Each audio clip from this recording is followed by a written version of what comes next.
Assalamualaikum warahmatullahi wabarakatuh. Malam ini OMG kembali berbagi kisah misteri coy. Namun pada video kali ini OMG agak sedikit berbeda nih. Karena apabila pada video-video sebelumnya host OMG ini adalah Kang Yayan, di sini gue menggantikan peran Kang Yayan dikarenakan Kang Yayan sedang sibuk ataupun ada sebuah aktivitas yang tidak bisa ditinggal coy.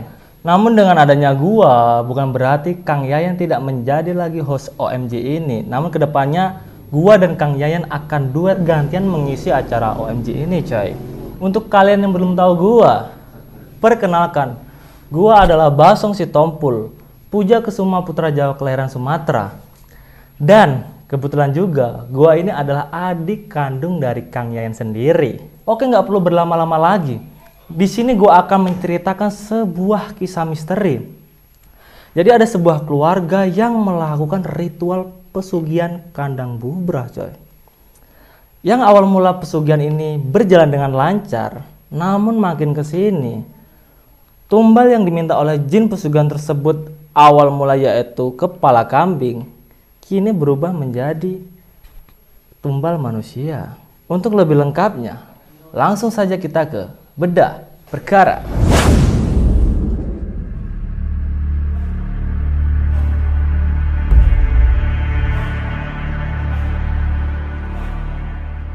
Cerita ini diangkat dari kisah nyata, yaitu ada sebuah keluarga di daerah Jawa Timur coy.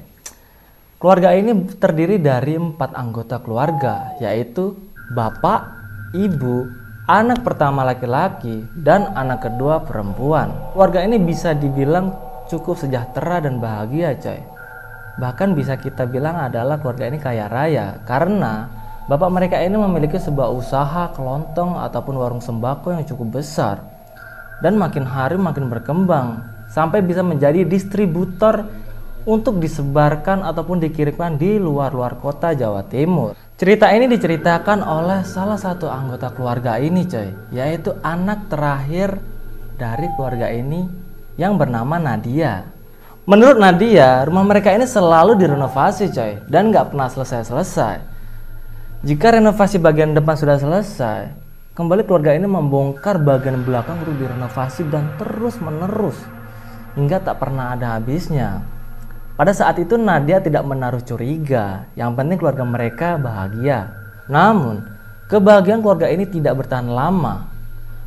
Yang pada biasanya ibu dan bapak Nadia ini tidak pernah bertengkar, di sini tiba-tiba ibu dan bapak ini sering bertengkar, dan bapak yang awal mula memiliki sifat yang penyabar, ramah, baik, ini berubah jadi temperamen dan pemarah coy. Ada suatu ketika ada sebuah kejadian yang sangat sepele lah menurut gua. Jadi Nadia ini sedang membersihkan rumah, ya seperti biasa menyapu, mengepel lantai. Namun bapak Nadia ini marah-marah gak jelas dan berkata, "Kamu ini ingin mati."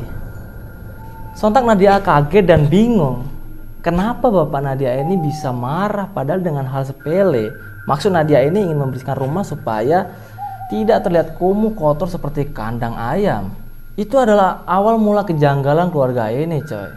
Hingga pada suatu hari kejanggalan kembali terjadi pada keluarga ini. Jadi ketika jam 12 malam, ibu Nadia ini berjalan menuju ke belakang rumah, bagian halaman belakang. Dan di sana hanya duduk dan melamun saja coy. Dan yang dilakukan ibu ini tanpa sadar, dilakukannya berulang-ulang kali dan berhari-hari seperti itu. Nadia pun bingung dengan apa yang dilakukan oleh sang ibu. Apalagi ketika ibu demam panas, ibu ini marah-marah gak jelas, teriak-teriak ketakutan dan seakan ada yang mengancamnya coy. Bapak Nadia ketika pulang ke rumah membawa 2 ekor kepala kambing tanpa badan coy. Di situ Nadia bertanya kepada bapak, untuk apa 2 kepala kambing itu? Namun bapak mengatakan, "Kamu diam saja, gak usah ikut campur urusan bapak." Di situ Nadia tambah bingung coy. Apa tujuan bapak membawa 2 ekor kepala kambing itu? Namun Nadia berpikir mungkin bapak sedang ada urusan yang tidak mau diganggu. Hari demi hari pun berlalu coy. Keluarga ini kembali mendapat teror dan ini adalah sebuah kejadian yang sangat tragis menurut gua. Kejadian ini kembali menimpa pada sang ibu. Ibu ini berjalan menuju ke dapur coy, ingin mengambil secangkir air minum karena kehausan. Dan di situ ibu juga menaruhkan sebuah panci besar di atas kompor, sepertinya ingin merebus air, ujar Nadia. Tanpa disangka-sangka, ketika air di dalam panci tersebut sudah mendidih dan meletup-meletup, si ibu ini tiba-tiba mencelupkan kepalanya ke dalam air mendidih itu coy.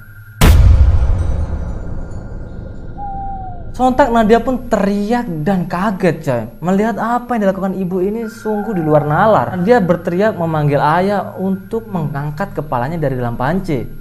Di situ bapak kesulitan mengangkat kepala ibu coy. Seakan tidak mau diangkat dari dalam panci kepalanya coy. Dan akhirnya kepala ibu berhasil diangkat dari dalam panci. Dan akhirnya ibu meninggal dengan tragis. Jadi ibu ini meninggal pada tahun 2002. Setelah meninggalnya ibu, kakak Nadia ini mengalami teror-teror yang cukup menakutkan coy. Yang pada biasanya kakak Nadia ini tidur di tempat tidurnya sendiri. Ini kakak Nadia kekeh ingin tidur bersama Nadia untuk ditemani coy. Seakan ketakutan tidur sendiri di kamarnya. Nadia berusaha bertanya kepada kakak, namun kakak ini tidak menjawab. Hanya diam dan dengan muka pucat ketakutan.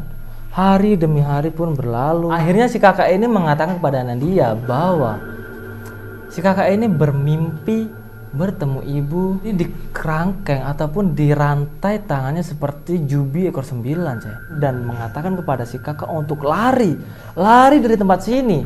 Kakak pun berusaha untuk berlari, namun kakak dihadang oleh sesosok makhluk tinggi besar berbulu. Makhluk ini mendekat dan seakan ingin menerkam si kakak coy.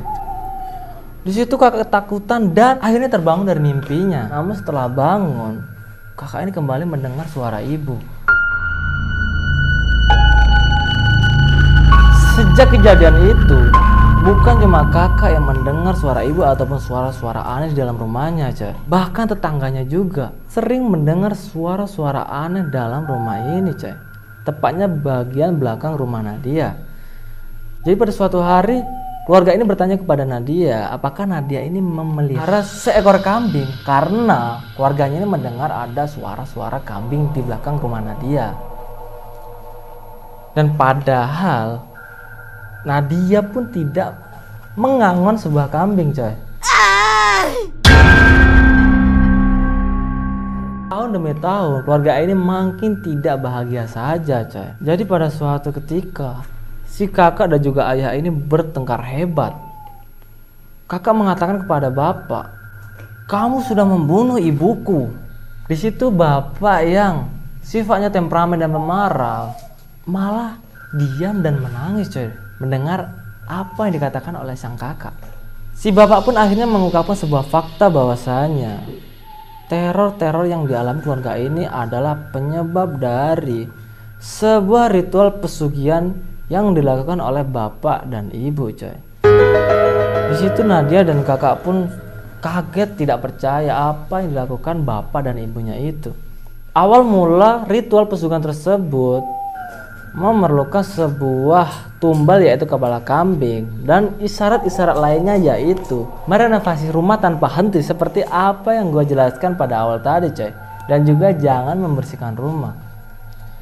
Dan makin kesini jin pesugihan tersebut meminta bukan hanya kepala kambing namun tumbal manusia. Jadi si ibulah yang menawarkan nyawanya kepada jin tersebut, karena jin tersebut meminta anak-anak dari keluarga ini coy. Bapak mengatakan seharusnya bapak lah yang mati bukan ibu. Gua miris mendengar cerita ini coy. Mau nggak mau Nadia dan juga kakak pun membantu melanjutkan ritual pesugihan ini coy, agar tidak timbul korban selanjutnya, yaitu dengan tetap merenovasi rumah, tidak membersihkan rumah, dan juga mengubur kepala kambing tanpa badan. Hingga pada tahun 2012 kembali terjadi hal yang sangat tragis pada keluarga ini. Kakak meninggal karena sebuah penyakit penyumbatan pembuluh darah. Namun Nadia tidak langsung percaya dengan apa kata si dokter, dan Nadia mengait-ngaitkan dengan pesugihan si bapak ini, coy. Setelah 1 minggu kematian kakak, Nadia ini mendapatkan teror mistis, coy. Jadi pada suatu malam, Nadia ini mendengar suara ketawa yang cukup keras dari ruang kerja bapak. Di situ Nadia penasaran, apa yang dilakukan bapak hingga bisa tertawa dengan begitu kerasnya, coy. Di situ Nadia mencoba mendekati ruangan tempat kerja bapak. Namun kembali Nadia ini mendengar suara bukan hanya tertawa, namun teriakan-teriakan dari si bapak, coy. Nadia pun penasaran ingin melihat apa yang dilakukan bapak dan bagaimana kondisi bapak di dalam ruangan kerja tersebut. Yang pada awalnya sebenarnya Nadia ini dilarang oleh bapak untuk masuk ke dalam ruang kerjaan bapak. Namun karena penasaran, Nadia pun membulatkan tekad untuk masuk ke dalam ruangan bapak, dan betapa terkejutnya Nadia. Bukan bapak yang dilihat dalam ruangan tersebut, coy. Namun Nadia melihat sesosok makhluk yang memiliki badan manusia dan kepalanya itu kambing, coy. Makhluk tersebut seperti sedang memakan sebuah sajian makanan dengan lahapnya, coy. Setelah memastikan apa yang dimakan oleh makhluk tersebut, ternyata Nadia tidak asing dengan potongan tubuh. Dan benar apa yang dilihat Nadia ini, yaitu makhluk berkepala kambing ini memakan tubuh si kakak, coy.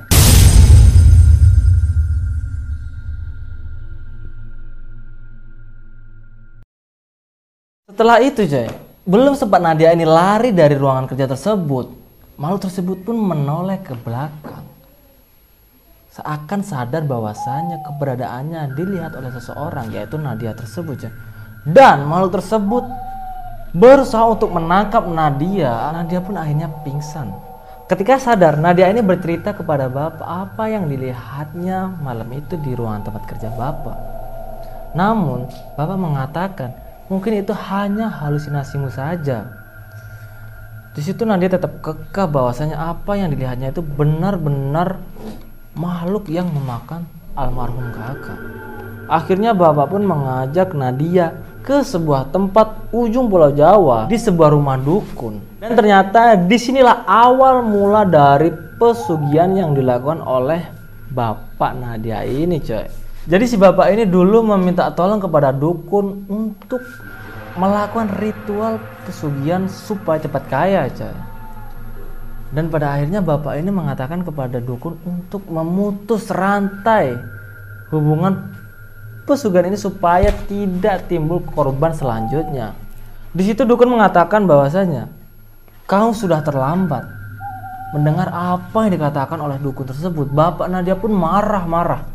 Si dukun pun mengatakan ini adalah ulahmu sendiri karena keserakahanmu ingin cepat kaya tanpa bekerja keras, ujar si dukun tersebut, cek.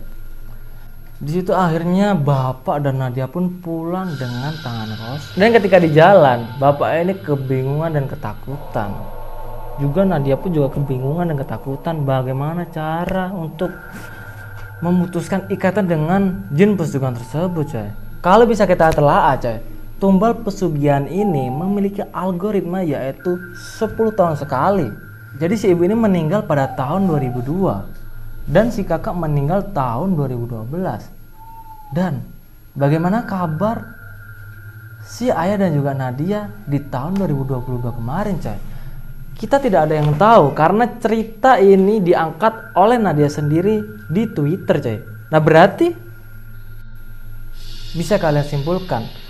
Oke, cukup sekian cerita dari gua bahasan si Tompul di acara OMG ini.